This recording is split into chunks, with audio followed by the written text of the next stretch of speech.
In the last episode, we delved into a painful memory from Dohee's past. She was unjustly accused of stealing money from Yuna's bag. Desperately, Dohee tried to defend herself, explaining that she hadn't taken anything and was just resting because she wasn't feeling well. But one student harshly accused her, sneering that no one in the classroom was as desperate for money as she was. Another student chimed in, cruelly declaring that they always knew Dohee was poor, but now she was a thief too. The teacher, attempting to restore order, demanded everyone to settle down and grab Dohee's bag to search for the missing envelope. Dohee pleaded with him, her voice trembling, insisting she wasn't a thief and questioning why he was treating her like a criminal. But her teacher ignored her, continuing his invasive search. As he rifled through her bag, pulling out old, worn-out supplies and two 1,001 bills, about $2, the cruel laughter of her classmates filled the room. Their mocking and ridicule echoed around her, tearing at her dignity and self-worth. Even though the envelope of money wasn't found, the damage was done. Dohee felt an overwhelming sense of shame and humiliation, as if she had been stripped bare in front of everyone. Her classmates remained convinced she had hidden the money elsewhere and continued to curse her, branding her a thief, homeless, and poor. These cruel labels followed Dohee throughout her school years, a constant reminder of that mortifying day, and left deep scars on her heart and soul. Dohee constantly questioned that envelope incident. Could Cha Yuna have orchestrated the entire thing? Because that's exactly the kind of person Cha Yuna is. Returned to the restaurant, she nonchalantly asked Dohee if she was still working for KSS Company, mentioning that she had been offered a collaboration with them.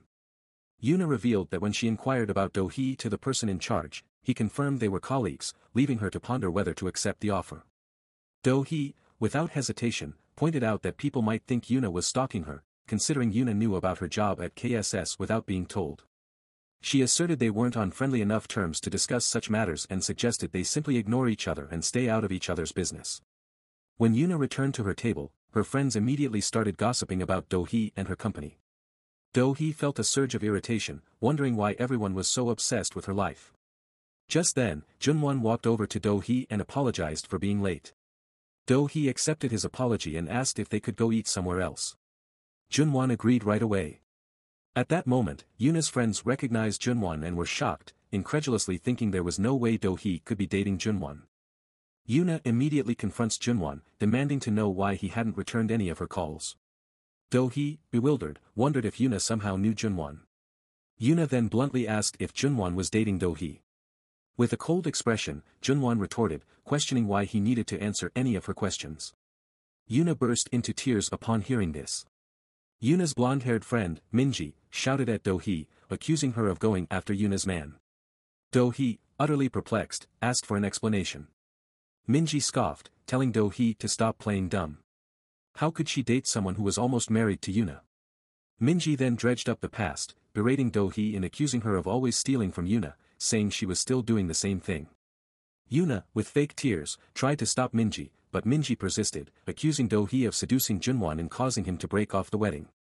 Dohee, unable to take it any longer, snapped, saying she couldn't listen to this nonsense.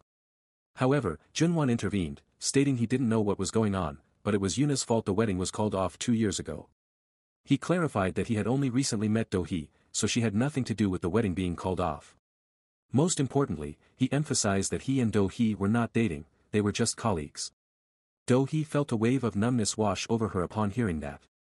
Minji, realizing her mistake, apologized to Jun Won for the misunderstanding. Jun Won, however, insisted that she should apologize to Dohee. Minji immediately apologized to Dohee as well. Without saying a word, Dohee turned around and walked away. As Jun Won followed Dohee out, Yuna called after him with glittering, innocent eyes, but he ignored her and continued to walk out. After Jun Won left, Minji turned to Yuna, puzzled, and asked, "Didn't you say the wedding was called off because Jun Won cheated on you?" Outside the restaurant, Jun Won stops Dohee and asks if she is upset because he intervened. He apologizes, explaining that it seemed like the situation was getting worse and he only wanted to help. Dohee, visibly disappointed, responds that she had no idea he had been engaged to Cha Yuna. She is taken aback by how unfazed he appeared during their meeting about the collaboration project. Jun Won explains that the engagement was something that happened 2 years ago, and now he and Yuna are complete strangers. He adds that he had no idea she and Yuna knew each other. Dohee, still frustrated, clarifies that it's not just that they know each other, they actually hate each other. She then refers to his earlier comment about them being colleagues. "Is that what you said, colleagues?" she repeats. Alright then, from now on, we should behave properly towards each other. Let's stop crossing lines and making me feel stupid. With a firm tone, Dohee declares that they should act like real colleagues from now on, establishing clear boundaries. Dohee had heard words like, love you, many times before, but it was the first time she heard something as caring as what Jun Won had told her. When he said he was going to be the one person in the world who would always be on her side, those words were kinder than any she had ever heard. They made her feel like an ordinary person, like everybody else, and that she had found a refuge she could depend on. But now, she realized she had been mistaken from the very start. Jun Won had no intention of letting her into his life, nor did he ever think of entering hers. Setting those thoughts aside, the more Dohee thought about Yuna and her friends, the angrier she became. She was seething with rage and impulsively thought she should just eliminate them all. As Yuna and her friends stepped outside the restaurant, a car sped towards them, barely stopping a few inches away. It was Dohee inside the car. Nimji, infuriated by Dohee's behavior, shouted at her, calling her crazy. Dohee just laughed in Nimji's face and commented on how fearlessly they had been running their mouths earlier. Nimji, irritated, reminded her that they had already apologized. With a cold demeanor, Dohee reminded them that she is Baek Dohee, the crazy one, and that they had no idea what she was capable of when she was pissed. She warned them to be careful next time. Then, she suddenly started honking the car horn loudly before finally driving off, leaving Yuna and her friend standing there, frustrated and stunned. Finally feeling a bit better, Dohee's mood takes a sudden downturn as her car breaks down, refusing to start despite her attempts. An irate voice on the phone scolds her for her rash driving and constant car troubles, offering to drive her to the office the next day since he has some work in her area. After the call, Dohee's irritation grows as she realizes Jun Won still hasn't contacted her. Meanwhile, at Jun Won's house, he ponders over Dohee's words from the previous night. He understands exactly what she meant, but the thought of labeling their relationship feels overwhelming. The next day, in the company parking lot, Jun Won notices Dohee stepping out of someone else's car, looking visibly happy while conversing with that person. A pang of jealousy and irritation washes over Jun Won as he wonders who the person in the car might be. In the office lift, Dohee apologizes profusely for her outburst, emphasizing that whoever Jun Won was engaged to in the past is absolutely none of her business, and she admits she overreacted. Jun Won reassures her, emphasizing that she doesn't need to apologize and insisting that everything is fine. He then smoothly suggests that if she happens to be free tonight, they could continue their dinner plans from yesterday. Dohee immediately informs him that she already has plans, putting a decisive emphasis on her response. Jun Won persists, asking if someone drove her to work today and pressing for details. Dohee firmly tells him he shouldn't be so curious about that and excuses herself from the conversation. After office hours, someone waits for Dohee outside the company. It's Ian, who came to pick her up. Dohee's face lights up with happiness at the sight of him. Meanwhile, Jun Won observes them from afar, his irritation growing as he perceives them as enjoying themselves without a care in the world. Suddenly, Jun Won notices a drunk man staring at Dohee and Ian as they drive away. This triggers a memory of Dohee receiving a threatening message, causing Jun Won to feel uneasy about the whole situation. The following evening, Dohee's colleague urgently advises her to leave the office, stressing that working overtime on a Friday night would be an utter waste of her time. Dohee brushes off the suggestion with a laugh and casually begins sipping her coffee. Suddenly, Jun Won strides up beside Dohee, his expression serious as he reveals he has something important to ask her. Pausing for emphasis, he questions whether she added an extra shot of espresso to her coffee. Dohee quickly denies it, but before she can react further, Jun Won abruptly turns and starts walking away. However, he halts abruptly, pivoting back towards Dohee and marching back to her side. Without a word, he seizes Dohee's hand and leads her to the vending machine. Retrieving a cold drink, he hands it to Dohee, cautioning her against drinking coffee in the evening due to its potential disruption of her sleep cycle. Dohee graciously thanks him but simultaneously urges him to release her hand. Undeterred, Jun Won offers to drive Dohee home if she hasn't brought her car. Dohee instinctively pulls back her hand and informs Jun Won that Ian will be picking her up today as well. With an air of finality, she implies that if he's finished, she intends to return to her work. Jun Won is visibly upset by this revelation, having already heard on the radio that Ian is on their show. Outside the company, Jun Won's mind races with thoughts of Dohee, questioning why she would lie about her plans. With an uneasy tension building, he exits his car, convinced that Dohee couldn't have gone far. Suddenly, a shattering sound pierces the air, and Jun Won's eyes snap towards the source. He's horrified to see the same drunken man from yesterday, gripping Dohee's hair as she lies unconscious on the ground. Earlier that evening, Dohee had stayed late at the office to finish her work, but she also had another motive. She had lied about Ian coming to pick her up so that Jun Won wouldn't see her leaving alone. A memory resurfaced, where Cha Yuna, Jun Won, and Dohee had a confrontation at a restaurant, resulting in a quarrel between Dohee and Yuna over Jun Won. After all that, Dohee decides that the only relationship she and Jun Won can have now is that of co-workers. As Dohee stands up to leave, her phone suddenly rings. Her eyes widen as she reads the message saying that someone is waiting for her in front of her office. Dohee nervously nibbles her lips and decides to leave through the side exit. However, she unexpectedly encounters her father drinking in the back alley of her company, the path she intended to take home. Dohee questions her father's presence, reminding him that she told him not to come here. Her father retorts angrily, saying he wouldn't be there if she had continued paying for the hospital bills. He questions if she's truly okay with her dying mother. With a heavy heart, Dohee counters, asking why she should consider that woman her mother when giving birth doesn't automatically make someone a mother. She reminds him that she already paid the hospital bills for a year and questions what happened to the insurance money of 100 million yen they received last year.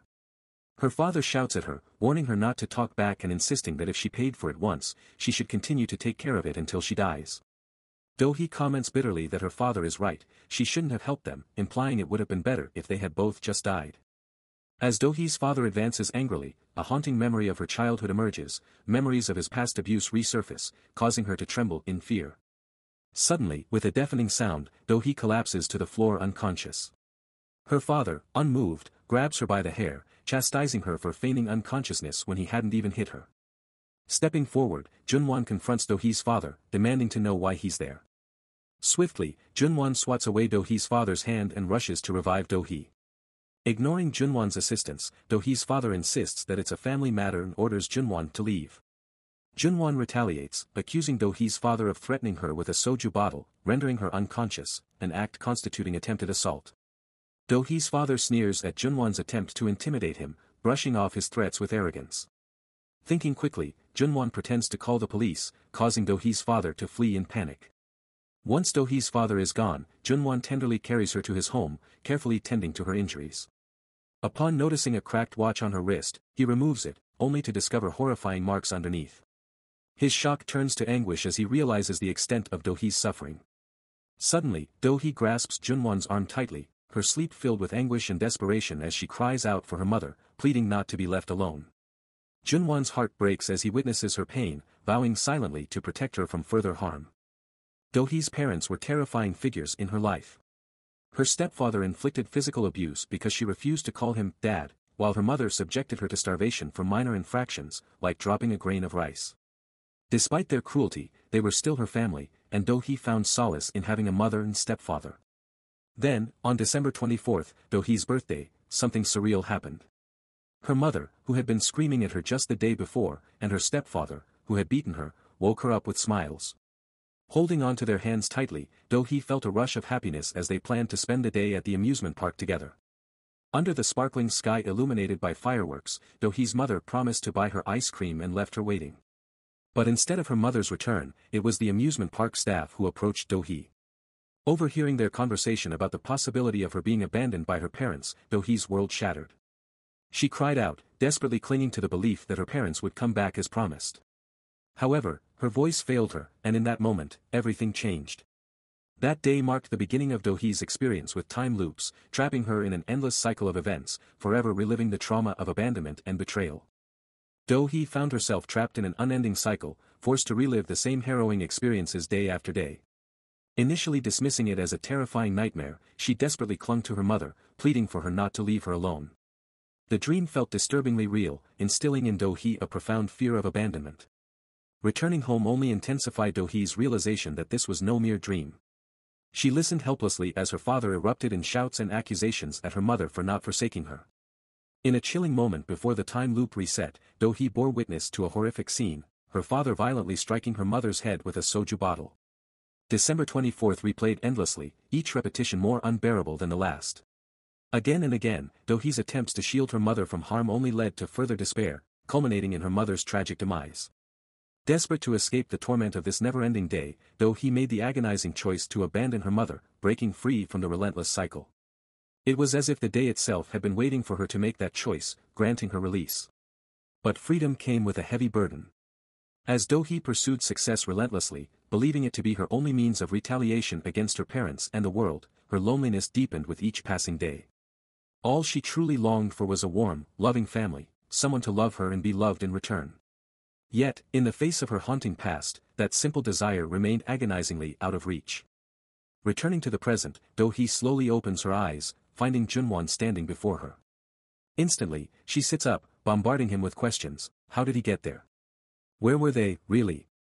Before she can receive any answers, her gaze falls upon her wrist, and with a flustered tone, she snatches her watch, scolding Jun Won for removing it without permission. Furious and embarrassed, Dohee storms out of the room, fearing that Jun Won might have seen her scars. But Jun Won intervenes, grabbing her from behind and enveloping her in a tight embrace. Despite her protests, he insists on staying by her side, assuring her that it's okay to cry. In a moment of vulnerability, Dohee's tears flow freely as she collapses into Jun Won's comforting embrace. After some time, Jun Won playfully teases her about her swollen eyes, provoking an annoyed response from Dohee, who insists she's fine. Expressing his relief at finding her at the office, Jun Won gently reminds Dohee that some memories are difficult to talk about, acknowledging the pain she carries in her heart. With a tender touch, he reassures her that he's there for her, ready to support her through whatever challenges lie ahead. Dohee firmly removes Jun Won's hand from her cheeks, questioning their recent animosity. Jun Won swiftly reminds Dohee that she was the one who turned him down, citing Kang's remarks on live radio that he overheard while in his car. He wonders aloud if she despised the idea of him giving her a ride home so intensely that she resorted to lying to him.